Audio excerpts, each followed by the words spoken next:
I joined the department in 2011.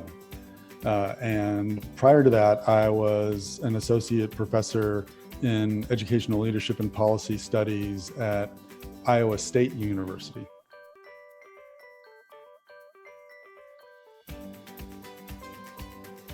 There's a service mindset to this work. I would actually like to be a tour guide, I think. I would be good at that job. In fact, I'm considering that as maybe a post-professor vocation. But I like to see people's faces light up when they see something cool and they hear the backstory about that. And so I think being a professor is much like that. It's sort of like you're a guide to a body of knowledge, and you get to dabble with adding to that knowledge in your research. And if you're good and lucky, your students even become your teacher. So I think those are parts of what I really like about it. I've had several sort of areas or centers of research, and they've all been kind of around issues of innovation. Firstly, I was very interested in technology and how educators use technology to advance organizational goals and also teaching and learning. But now I am very interested in the topic of design thinking.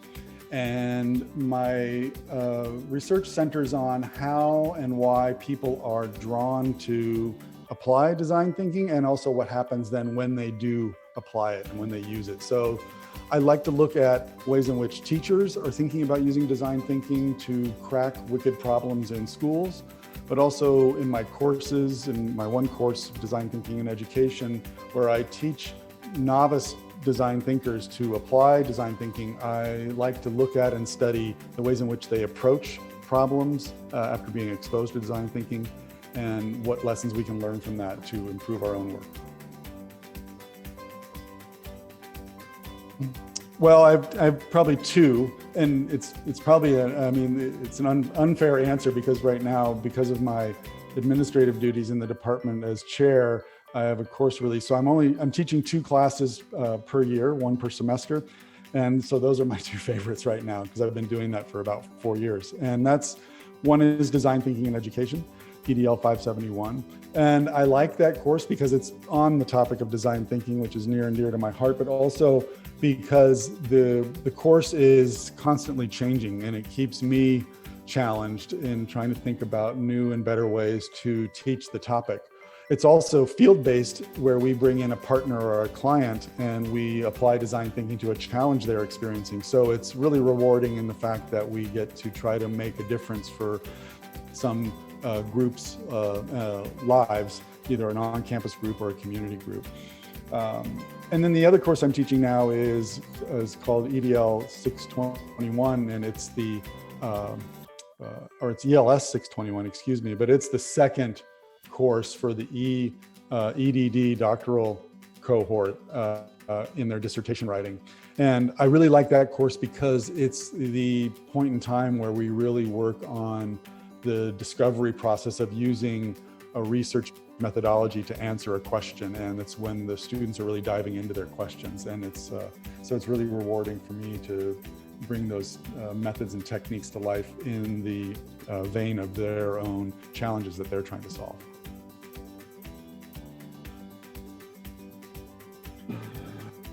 Well, it's the pandemic now, so just yes, staying healthy, masking up, keeping away from other people so you don't get sick.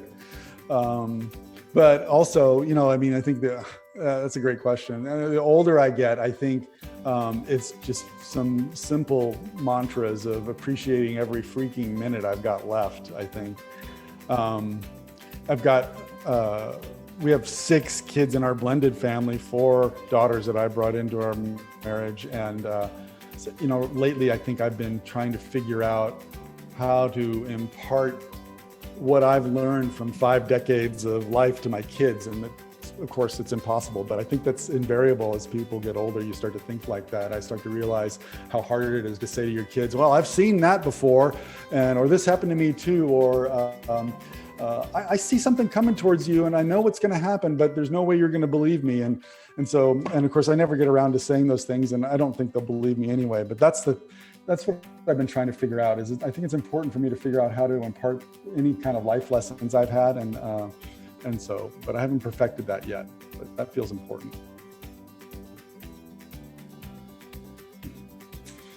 I'm red-green colorblind, and so that's not super serious, but I can have trouble distinguishing green from tan and purple from blue. 1 in 12 males that you know have that affliction. There you go. 8% of the male population and less than 1% of female population have some kind of colorblindness. Well, since the end of the summer, our work week has begun with the alarm goes off at about 6:15 a.m. and we have a latte from the nice Breville machine that Beth got me as a wedding present, and we head out around a little after 7 on a walk. We walk about 4 kilometers a morning on Monday through Friday. So when Saturday rolls around and Sunday, it's nice to just sort of hit that skip the alarm button and start by sleeping in. I think a day off, just hey, sleep. But then from there, it could go any direction. It might involve tending to something in the garden, or there's always something to fix or do around the house. The house is 126 years old, so there's things to do. But then it might be just an afternoon hanging out with the new grandbaby, or doing something. I think before the pandemic, and hopefully after, it would probably involve heading out into Lexington to one of the cool and interesting festivals we're always having. This town is amazing. And so maybe just even going down and having a burger at our favorite little place called Sidebar, which I hope they survive, because I would like to go do that again. So. Yeah, that's interesting. So, like asking about a bucket list destination is a great question, because I'm kind of a creature of habit. And so when I think about traveling, and I do love to travel, I've been spending time in Sweden for the past 20 years. And so I'm eager to get back there and see my friends and be there again, but only once it's safe, of course. But new spots, that's a good question. Actually, one of my bucket list destinations is Antarctica. And I don't know, but yeah, Antarctica. I've been a fan of polar exploration history for a while. And actually, if you'd like to read a really amazing story about how contrasting leadership styles can affect the successful attainment of a goal in a life and death situation, I recommend folks read The Last Place on Earth by Roland Huntford. And it's the story of the race to be the first person to stand at the South Pole. But, I used to be a home brewer, and I belonged to an American Homebrew Association sanctioned club in El Paso, Texas, the Borderline Brewers. And I brewed competitively in that club. It was a monthly schedule. And I met a ton of amazing people from all walks of life who were drawn to brewing for any number of reasons. And one of the reasons I loved the hobby was because right when you thought maybe you were plateauing or something, there was always something new you could do or different you could do, whether it was a recipe or maybe it was a new gadget or something else, even the science. I hosted a gathering of the group one time, and they brought microscopes to the party, to the meeting, and we're drinking homebrew and looking at yeast strains through the microscope in my laundry room.